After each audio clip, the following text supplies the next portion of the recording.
Welcome to Never Again Is Now, a podcast about anti Semitism. I am Evelyn Marcus. And I am Phyllis Zimbler Miller. On social media, we are often exposed to anti Semitic and anti Israel news articles. It is important to react rationally to these articles. Our guest today is Tori Green. She is a rabbinic student at Hebrew Union College. She is also the Barron Scholars Coordinator at Sinai Temple in Los Angeles. She has been working with young people there on how to react to these news items. Tori, thank you for coming on our show. Welcome. Thanks so much for having me. I'm grateful to be here. So, can you give us just a couple of examples of the kind of things on social media that you will work with students about, when they see certain sentences? Can you give us examples? Yeah, sure. So, this fellowship that I'm coordinating is a year-long fellowship, and there's a large overarching goal of empowering students to want to opt in to leadership on their campuses and not feel forced to become leaders because of the moment, right? So that means giving them tools and critical thinking skills of how they want to engage on campuses where conversations have gotten more and more difficult, and on social media where conversations have gotten more and more difficult. And I think there's sort of different kinds of categories of, are they seeing people share posts that have misinformation? Are they seeing people, are they getting comments on their posts with anti-Semitic rhetoric or anything like that? Or are they noticing bias in the way that media is portraying a situation and just supporting them and empowering them to think more critically about what it is that they're experiencing and witnessing, and sort of pausing in order to then respond or not respond, right? Like, I think that we want them to actually make the choice of whether or not responding is the right thing to do. And that takes understanding what's going on internally before you can make that decision thoughtfully. Why is that important, Tori? Well, we only have so much energy in the day, and there's only so much that we can give of ourselves. And everything that's going on in the world has an effect on us, right? So as anti-Semitism is increasing in certain places in the country or in certain places in the world, that has an effect on people. And I think that there is a way to actively step out of that, in the sense of, like, not necessarily letting comments on social media from bots. Many bot accounts were made, and are the ones that are actually commenting these horrible things. And so why am I letting a computer impact the way in which I move through the world? Yes. It's like it's so manipulative. And we want them, and actually all of us, like, I want everyone, not just these teenagers, but every single person to have more power within themselves to choose how they react or don't react, or how they react, right? And not reacting is a reaction to what is being sort of thrown in our faces.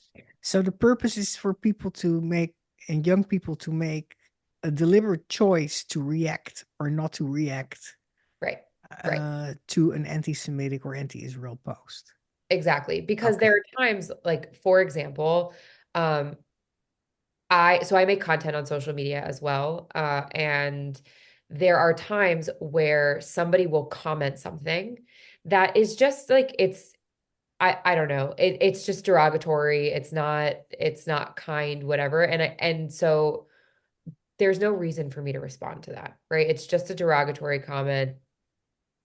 And I see that and I'm like, okay, it's probably a bot. Maybe it's not. I feel sorry for the human that feels that the way in which they need to get their anger out in the world is by attacking some person that they don't even know. Mm. Like, I feel sad for them.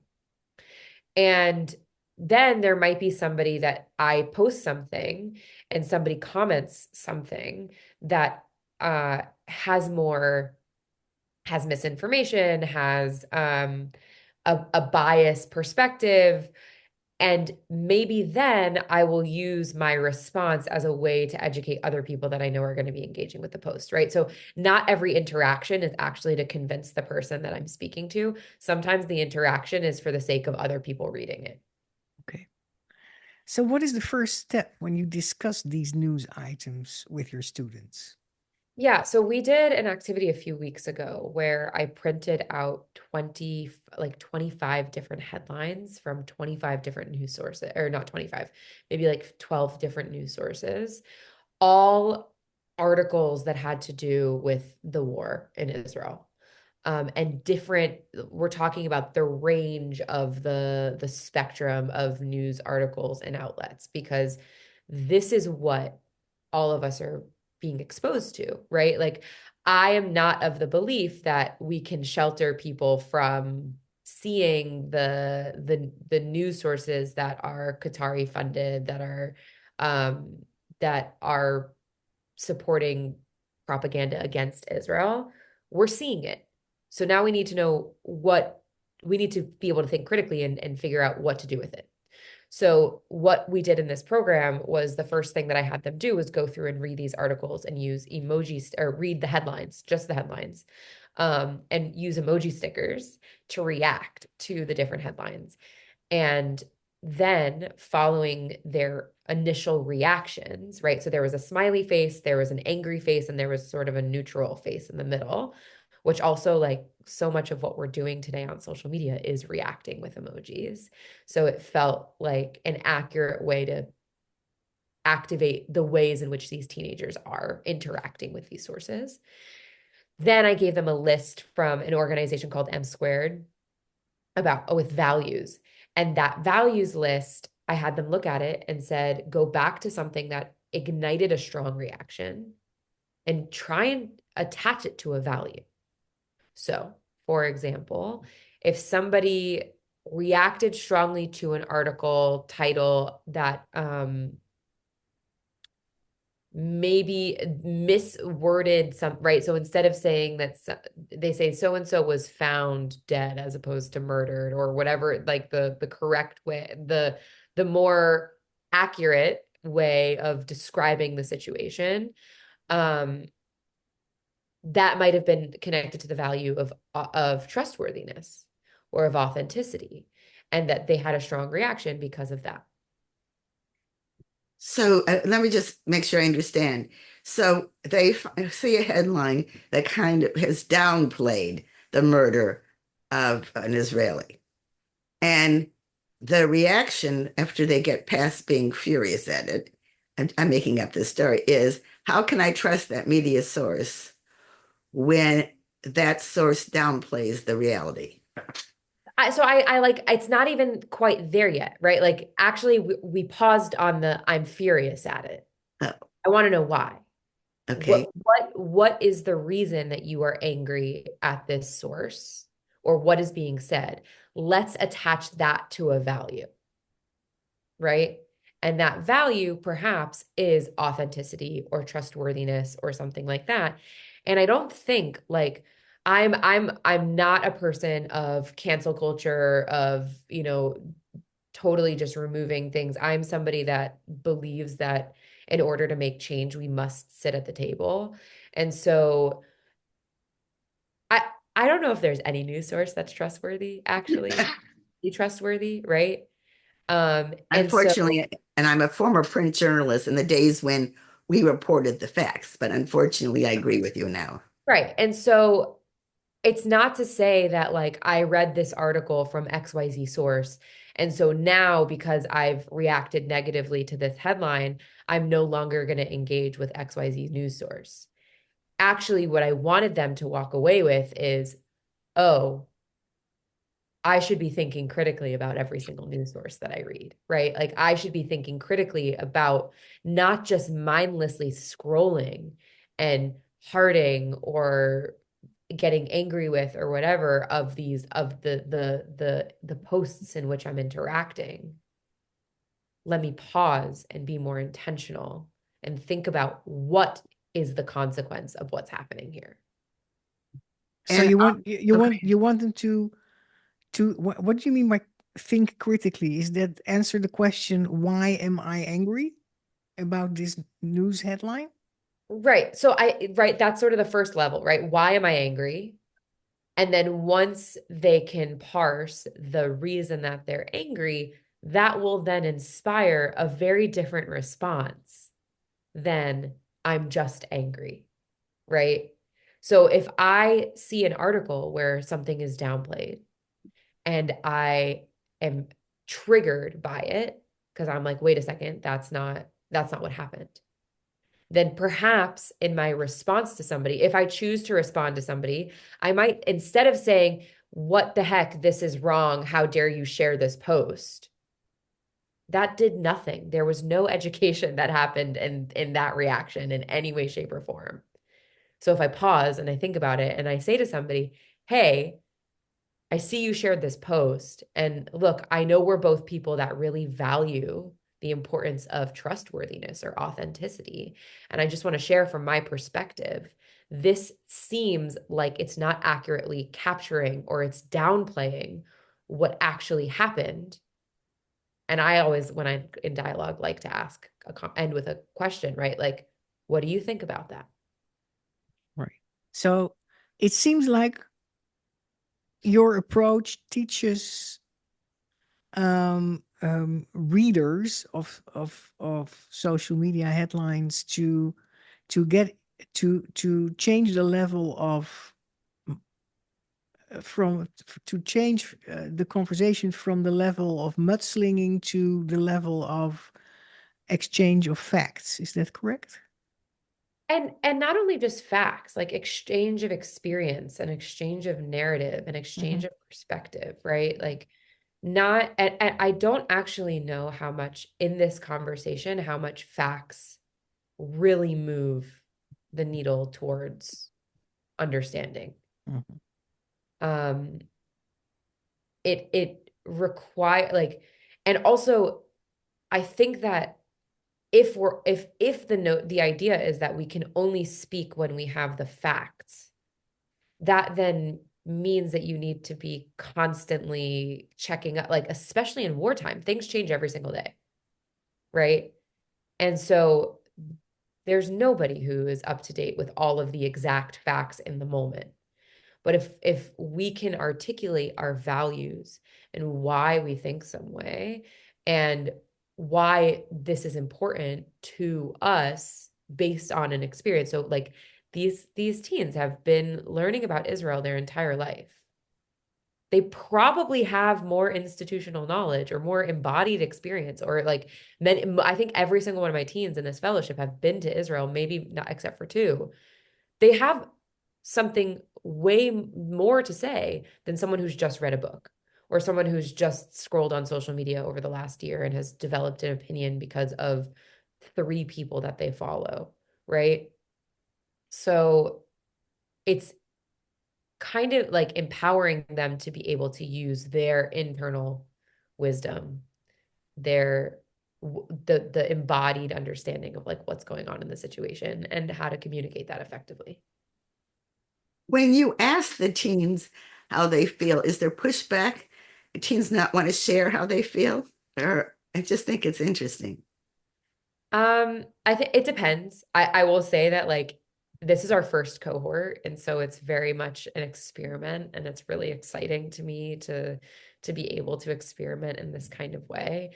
And I am trying to build a space or an opportunity for them to in actually engage with the discomfort and get more used to that.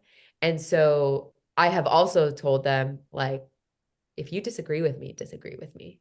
Don't feel like because I am the person that is like the educator in this space or the person that's in charge in this space that you can't, if you're thinking what I'm saying is doesn't work or whatever, tell me that, right? Like that's the other skill that I want to build is that they don't necessarily that they can feel empowered to disagree as well, but figuring out how to maybe.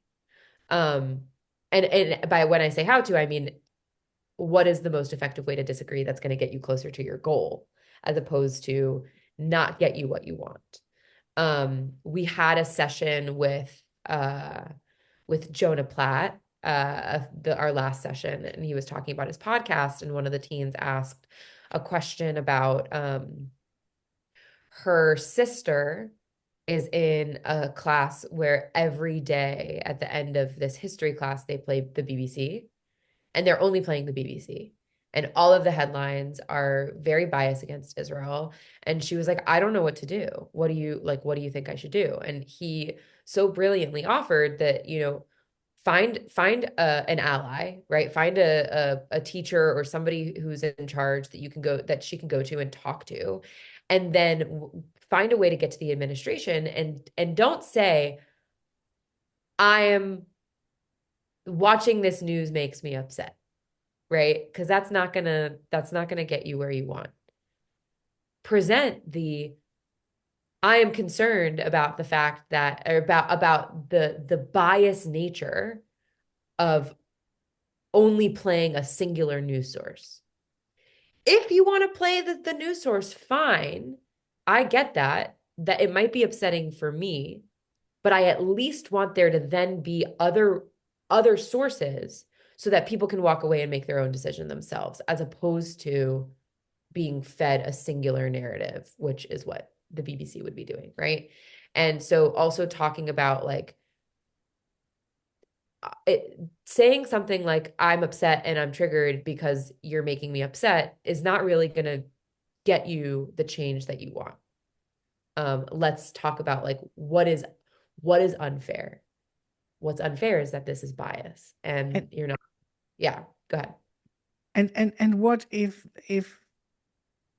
um that authority in the system is saying, well, it's the BBC, so it's an objective news source, it's a leading news source, it's a quality news source, so I don't see what other source I would have to have added there.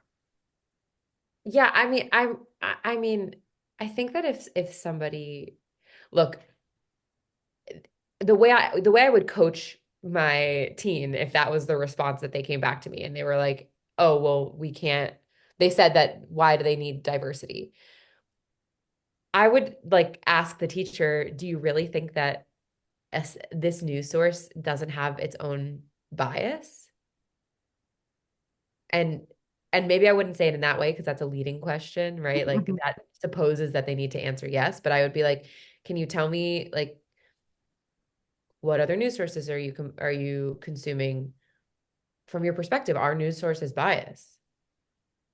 And I would hope that they would notice, or maybe it's then bringing sources from others, like bringing headlines or perspectives from other news sources and saying, okay, well, this is how BBC is presenting it, and this is how someone else is presenting it. So maybe actually we need to see both. Yeah. Right. And how have the students reacted to, have they started to change how they react to things? That's a really great question that I think would require data tracking in a very different kind of way. Well, here's what I will say. After that session that we did with headlines, which by the way I learned about from BBYO, who I worked for this summer, and they created this session, and I was like, this is brilliant. I want to take this to the teens. Um, One of them said, and there's like 15 teens in the cohort, and so one of them said, I realize how critical I am of every single headline that has to do with Israel. And that immediately my first thought is, where's the bias? I'm going to question. I don't know if I can trust. But I read every other headline as if it's the objective truth. Yeah. Yes. So maybe this is, if I'm noticing how biased they are in headlines against or in favor of or whatever, like with Israel, perhaps I can understand that that's probably the case of what's happening with everything. And so she was like, I realized I need to be more critical about everything. Not accepting everything at face value. Correct. Evelyn, do you have a question that you want to ask? No? So let's talk about how other people can kind of take this and work with their own teens without having the formal program. Yeah, I mean, I think that like there's a critical thinking skills are I'm not in the educational like I'm not in schools, so I'm not quite sure how schools are teaching critical thinking skills. But what I think and what I've seen that is missing is the pausing between the reaction and the result and the excavating of why, what is it connected to? And I think that like I said, this isn't just teenagers. This is everyone, right? So many people, we are constantly getting so much input that it almost requires of us to react immediately. And social media also privileges, everyone wants to be the first one to get the news out or the first one. And that also leads to irresponsible sharing. Yes, I think we should just say a little bit more about not immediately sharing something, either Yeah. negative or positive, without that's what I think what you're talking about is. You have to really think about what you're sharing because you can make a mistake, not you obviously, but a person can Yeah, make a mistake. And if he or she didn't read it very carefully, literally it says the opposite of what that person thinks. that's right. Yeah, yeah. And so I it's like teaching the skill of pausing. I think that it's so basic, but that's really what it is, right? Before I click share, before I comment, before I engage, let me consider what is the potential consequence of me sharing this? Am I certain that the source from which I'm sharing this is one that I trust? Um, and that not only is it one that I trust, but I trust that they're like trustworthy in who they're going to, right? So for example, I'm super fascinated by this, what I started calling the summer platform power, which is people who have amassed massive followings for comedy, for dance, for whatever it is, for talent, for art. And then all of a sudden now they're experts on the Middle East. Like that's silly. And people listen to them, but they've never taken a class. Right. And so where are they getting their sources from? Right. And this is something that came up this weekend at a BBYO convention that I was at, and there was a journalist from Haaretz there, and she was saying that like news has checks and balances.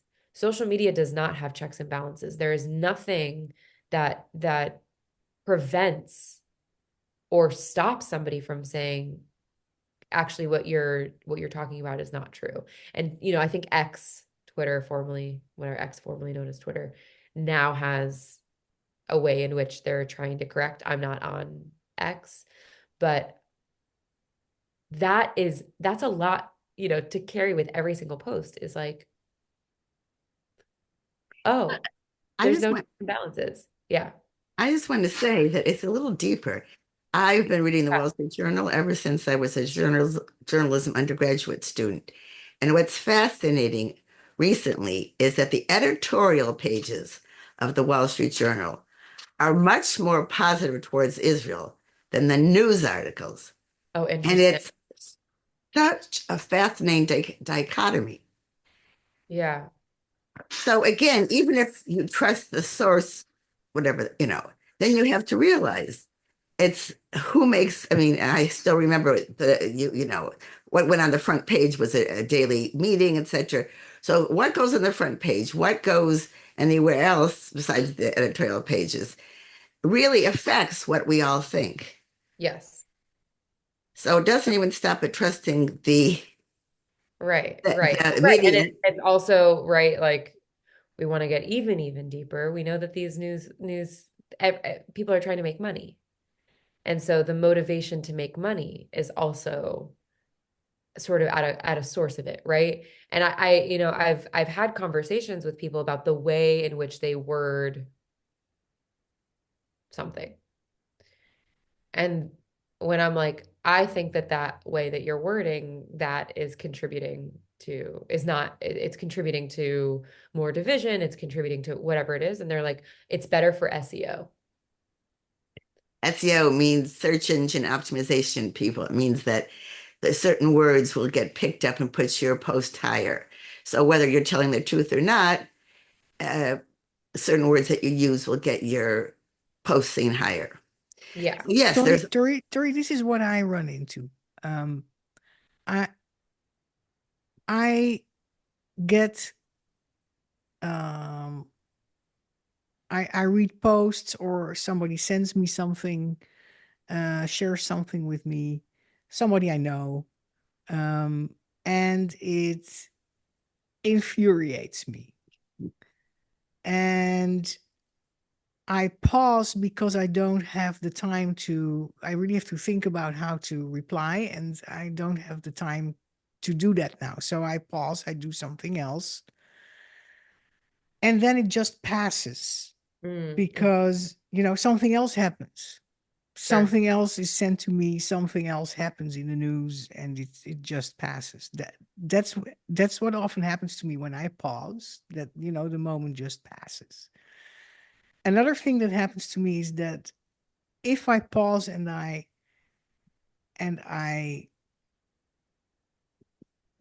do a little bit of research and I respond and I come with other sources, or I criticize the sources of the other, we simply cannot agree about the trustworthiness of our each other's sources. So we get nowhere in our discussion.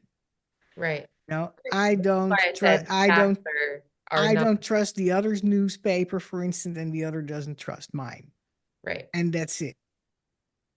So we Right. don't get any further. Would you have any advice for me how to take that to a next level, to a better level, that discussion? Yeah. So to go to your first point about the pausing and then it sort of like fades away, I think that's great. I think that that's a sign that actually maybe it wasn't as urgent or weighty or big as maybe it felt in that moment. Because again, like we have to protect ourselves and our energy and our time. And that means also making thoughtful decisions of when do I engage and when do I step back. And sometimes that actually is the more empowered thing to do, is to say, actually, I'm not going to respond. So I would say that the pausing and then it disappearing is good internal wisdom from you, telling you that actually maybe this isn't as big of a deal as I thought it was, and I don't need to address this now. The times when you pause and you still are bothered, that probably is cueing you that there's something that you should do about it, right? So that's the first thing. The second thing is just harkening back to what I was saying earlier, that I don't necessarily think facts are the most effective way to actually engage in dialogue, because exactly what you said. You send your news source, I send my news source. I don't trust yours, you don't trust mine. Um, what I might do, um, and I'm gonna name that, like, there are times where I'm engaging in dialogue with people where I also say to them, I need to take a break. Thank you for the conversation. I actually can't continue this conversation right now. I need to pause and I'll come back to you. And sometimes I do, and sometimes I don't. Because I think there's also this urgency, which I so deeply resonate with the sense of urgency, because it does feel so urgent for all of us. And we're not going to make a difference if our emotions are totally in control, right? So just again, having that listening to oneself in the like, I can't handle this conversation, which is I'm saying that in the sense of like I also am not perfect in this and um even though I've done things that I think are really effective, I also have moments where I need to take a break. And so when somebody sends me an article, I'll read the article and maybe it feels hard or it contradicts whatever I might know. And I try to find the truth in it, actually, because I think everything has a little bit of truth in it. Um, Not everything. I think a lot, specifically sources, there's some truth in it, right? And so then I try and start from that point of like, what do I see in what they sent that might also resonate with me? And I might ask them to do the same. Can you look at the source that I sent you and see if there's anything that feels true before saying, well, I don't trust your source. That's it. I'm not going to engage with it. Like engage with it and tell me what you think. Okay, so Evelyn? that's yeah, I think that's great advice to find a bridge Right. um between two people. It does take time. So in my case, I would have to pick my battles, choose my battles and win, or let the other win. But it takes a lot of back and forth, I think, to Right. to So, to right. walk that bridge. Exactly. And I think that like that is what is missing. It takes time. It takes time and it takes pause. And that is what leads to lasting change, not just us yelling at each other across the room, right? Like that contributes to extremism, in my opinion. Just the yelling and the screaming at one another. And it further divides. The thing that bridges takes time. So yeah, you have to pick which who do I want to make a bridge with? And at what point is it not worth my time? Yeah. A very wise person at a job that I had a long time ago, when I was at a meeting with high level people and I said an opinion of something. And afterwards, he said to me, "You don't understand. The COO could not hear you." He said, "Because you didn't acknowledge what all you had to say, even though the next sentence out of your mouth was going to be the complete opposite, is all you had to say was, 'Oh, that's an interesting idea.' And then she would have listened to you." He said, "Now, this is a particular person, not everyone's like this." He said, "But in this particular case, if you don't do that, she won't even hear anything you say." And so I think, and in the example that Evelyn gave and how you're explaining it, Tori, that that may also be a hint to say something about something that not lying, not, but Sure. something that Right. It has again to be defended for sure. and then they can hear, of course, means not just hear, but it means take it in. Right. Yeah, that there's an openness to actually engage. And like this is also really hard, but sometimes that requires us being the bigger person. And actually often it requires us being the bigger person, Mhm. right? It requires humility and it requires the notion that like I'm going into this conversation acknowledging that maybe I will learn something I don't know. Maybe I will be wrong. And I am open to those things. And I think when going into a conversation with that mindset, that then either maybe you do learn something that you don't know and something shifts and changes, or maybe your beliefs are even further confirmed, But right? but Tori, I cannot be open to the idea that I should be against the right of the state of Israel to exist. Right. I So cannot, yeah. right. So I agree with you. And there's also like it's important to have lines, right?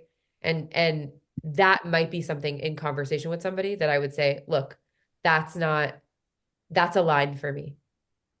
And if you want to talk about whether or not you support the government, if you want to talk about who are the problematic players in what's going on right now, I can have those conversations with you. If you want to say that a state that exists should no longer exist, I'm not sure that it's effective for us to engage in this conversation. And I have said things exactly like that. I have said to people the exact words that, based on the data that you are giving me and what I am telling you, you are bridging a line, or you're crossing a line for me. And unless you can engage in this conversation, understanding that this is a line, I'm not sure it's effective for us to talk. Right. And anyways, that person's probably not going to change their mind, right? Like, that's a person, like, the same way I'm not going to change my mind that Israel has a right to exist, they might not change their mind either. So why am I engaging with them? It's way more effective to have conversations with people who are not certain. Yes. Unless you're in a public space and it's in the comments section, or right. So, like, unless it's for the sake of debate. And that's again where I said it's not necessarily engaging with them for the person who you disagree with to agree with you. It's engaging with them so that other people who are Yeah. engaging with Exactly. your content will see what's going on. Yeah. Right. Exactly. That's very important. As we come to this end of the talk, and this is very, very helpful, is there any other words of advice you'd like to give us? I think the biggest thing is that, like, it's a really hard time. And people are feeling it really, really strongly. And it's not the Jewish people have had hard times in our past, and we are still here. And so what feels the most important to me is finding the hope amidst all of this, right? Finding the joy, finding the hope, finding the empowerment. And when we are so rooted in ourselves, in our assurance of ourselves, people can't affect us, right? In the same kind of way. And so, like, invest in yourself, invest in your Judaism, invest in your community, because that will make everything else so much easier. I think those are lovely words to end on. I thank you very much, Tori.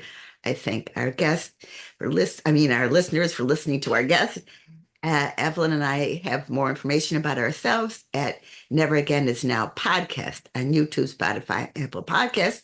And as we end every episode, we say, please speak up against anti Semitism and all hate.